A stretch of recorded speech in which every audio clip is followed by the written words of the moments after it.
And at 7:56, as we start off here from the Fox 10 Storm Tracker Smart Board, looking live at our radar, we have seen a few showers showing up over the open waters of the Gulf, slowly tracking from southwest to northeast, but most has stayed offshore. If you live between Dauphin Island and Destin, you're going to have the best chance of seeing some early morning rain, but a lot of that rain is getting weaker and weaker as it moves closer to the shoreline. Perfect example is this. You can see the heavier band of rain showing up an hour ago, and the colors getting less intense as it's moving in towards Fort Morgan and Gulf Shores, right around southern Baldwin County. But understand, even after these early morning showers dissipate, additional rain and storms will form later today through the afternoon. The rain chance 40%, and most of that rain will be showing up east of Interstate 65. In the tropics, we have Tropical Storm Erin in the Atlantic, way too far out to be concerned about that. So we're going to continue to focus our attention on this tropical disturbance sitting in the Caribbean.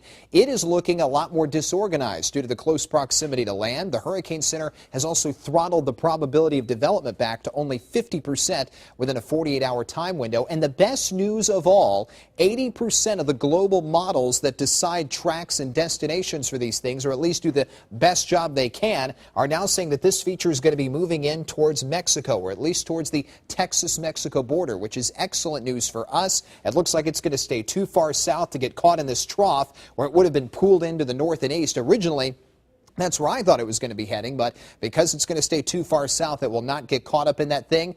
But that does not mean we're going to see a dry weekend. It's August. Scattered storms will be a part of the forecast for the next several days. Temperatures, when we take those full screen right now, are ranging between about 73 and 78 degrees. Heat index values are in the upper 70s and lower 80s. And with a stalled front on top of us, sure, we're going to have more rain and storms. The chance 40% today, and it's going to basically stay in that range between today and all the way through the upcoming weekend. And as most of you know, once we start getting into the fall season, into September, we'll get these fronts to push all the way through, and we'll get some more stable air back across the Gulf Coast. But for today, we'll dodge more summer storms, heavy rain and lightning, the biggest dangers as they always are, and by sunset, they'll fade away, and then we'll stay dry through the overnight hours and as we kick off your Friday. So the high today, 89 with a few storms, a northeast wind at 4 to 8 miles an hour. For those of you that do not see rain, your sky will be partly sunny. Tonight, we will be mild and mainly dry with overnight lows falling between 69 and 73 degrees, and expect a northwest wind at 4 to 8 miles an hour. Here's how the next 7 days are going to stack up. Hit or miss summer storms for today, tomorrow,